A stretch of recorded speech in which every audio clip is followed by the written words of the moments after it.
याया से हम जानना चाहेंगे कि आगे मतलब मामला किस तरीके से चलेंगे, क्योंकि ज़ाहिर है कोर्ट मार्शल से सज़ा पाने वाला कोई फ़र्द, चाहे वो ज़ाहिर है उनका मिलिट्री बैकग्राउंड हो,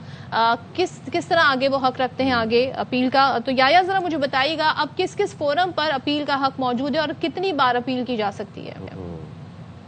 देखिए, पहले तो आपका सवाल था कि क्या हाई कोर्ट में अपील हो सकती है, तो उसका जवाब है बिल्कुल नहीं। उसकी वजह ये कि देखिए, हाई कोर्ट की जो रिट जुरिस्डिक्शन है अंडर आर्टिकल 199 वो क्लियरली कहता है कि एडिक्वेट रेमेडी अगर तो ना हो तो फिर आप हाई कोर्ट में अपील में आ सकते हैं। लेकिन इस केस के अंदर पाकिस्तान आर्मी एक्ट के section 133B of the army act lays down a proper procedure for appeal in this case. ये 30 डेज के अंदर अपील फाइल होनी है। एक एपेलेट फॉरम क्रिएट किया जाता है आर्मी एक्ट के अंडर, डिपेंडिंग के कॉन्विक्ट का रैंक क्या है। इस सिचुएशन में क्योंकि वो लेफ्टिनेंट जनरल है, तो मेरे ख्याल में जो कॉम्पोजिशन होगी एपेलेट अथॉरिटी की, उसमें एक लेफ्टिनेंट जनरल होंगे और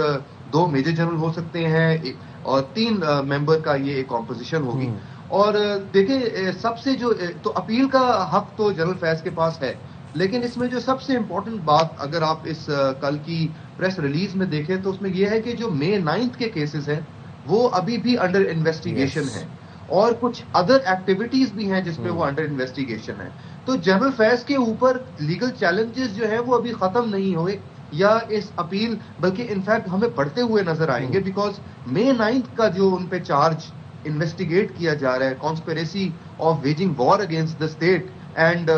बगावत का, अब मेरे ख्याल में वो एक बहुत ही डेंजरस केस साबित हो सकता है जनरल फैज के लिए। तो आने वाले दिन कुछ आसान नहीं होंगे जनरल फैज। और याया, जब ISPR से ये जो आप बात कर रहे हैं, मैं इसी नुक्ते को थोड़ा आपसे एलैबोरेशन चाहूंगा। जब प्रेस रिलीज भी हमने पढ़ी तो उस प्रेस रिलीज के मुताबिक यही था कि कुछ सियासी अनासर के साथ मिली भगत करके सियासी इंतशार और अदम इस्तेहकाम पैदा करने समेत कुछ दूसरे मामलों में भी मुबैना शमूलियत को अलग से देखा जा रहा है। तो ये वो जो दूसरे मामलात हैं जिनको अलग से देखा जा रहा है, तो ये कोई सेकेंडरी केस चलेगा अल्टरनेटली, वो 9 मई के हवाले से होगा या वो किस हवाले से हो रहा है? देखिए, मेरे ख्याल में 2 पहलू थे प्रेस रिलीज के। एक तो जैसे आपने कहा कि पॉलिटिकल एक्टिविटीज का है जिसमें इंस्टेबिलिटी क्रिएट करना, तो यकीनन ये May 9 की तरफ ही इसका फोकस जाता है कि May 9 में जो जनरल फैज की एक्टिविटीज रही, बिकॉज वो अगर आप देखें तो मीडिया में भी और सर्कल्स के अंदर ही बड़ी मशहूर ये एक बात रही कि जनरल फैज का शायद एक बड़ा स्ट्रॉन्ग कनेक्शन था May 9 में जो कॉन्स्पिरेसी वेज की गई पाकिस्तान के खिलाफ, उसमें शायद वो एक बड़े इंपॉर्टेंट एक कैरेक्टर थे। ये जो दूसरी जो बात की गई है प्रेस स्टेटमेंट में, दैट अदर एक्टिविटीज, मेरा अपना अंदाजा ये है, मेरा अपना ख्याल ये है कि मेरे ख्याल में उसमें जो तालिबान के साथ जो हमने देखा, जिस तरीके से उनके साथ डीलें की गई, जो सरीना होटल के अंदर तस्वीरें मशहूर हुई, जिस तरीके से इंटरनेशनली पाकिस्तान का नाम जो है वो खराब हुआ, हमारे डिप्लोमेटिक रिलेशंस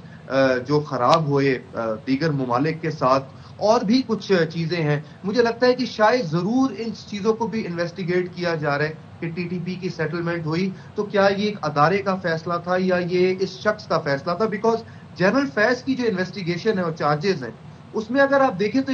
एक और बड़ी इंपॉर्टेंट बात नजर आई, वो ये थी कि जनरल फैज बहुत से फैसले फैसले अदारा नहीं ले रहा था, बल्कि जनरल फैज खुद अपने कुछ अकॉम्प्लिसेस के साथ मिलकर खुद ले रहे थे, कुछ अपने इंटरेस्ट के लिए। ये लगता ये था कि ये अपना किंगडम चला रहे थे, कुछ अपना नेटवर्क चला रहे थे, जो और अदारे को इन्होंने गुमराह किया हुआ था। क्योंकि जनरल फैज, देखिए जनरल फैज की एक बड़ी इंटरेस्टिंग बात है, हमने पास्ट में भी देखा है कि जो सीनियर ओहदेदार होते हैं वो अपने पावर को अब्यूज करते हैं, लेकिन जनरल फैज एक इंटरेस्टिंग शख्स इसलिए है क्योंकि ना सिर्फ ये पावर को अब्यूज करते थे, बल्कि पावर को अब्यूज करने को अच्छा भी समझते थे, उसको प्रमोट करना भी जानते थे,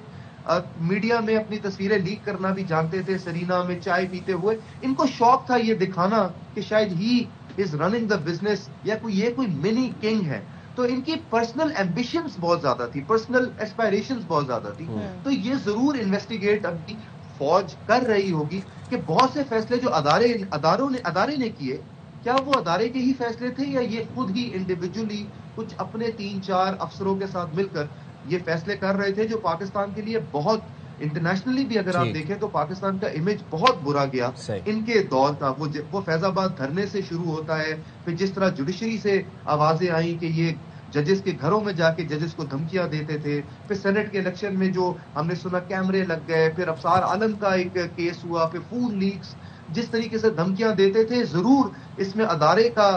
इतना रोल नहीं था, बल्कि शायद ये अदारे से भी अपने आप को बड़ा समझते थे और पाकिस्तान से भी अपने आप को बड़ा समझते थे। तो मेरे ख्याल में बहुत अच्छा प्रेसिडेंट सेट हुआ है फ्यूचर के लिए, क्योंकि फ्यूचर में जो लोग जी। Thank you so much Yahya Farid, माहिर कानून हमारे साथ थे। कहते हैं बहुत अच्छा ये प्रेसिडेंट सेट हुआ है। एक हवाला उन्होंने दिया, जब हमने देखा अमेरिका अफगानिस्तान छोड़ के गया और फिर जिस तरीके से वहाँ पर तालिबान ने टेक ओवर किया, उसके बाद हमें वहाँ पर फैज़ हमीद नजर आए थे और वो क्लिप, वो उनकी जो गुफ्तगू थी वहाँ पर, वो काफ़ी ज़्यादा हाईलाइट हुई थी इंटरनेशनल मीडिया पर।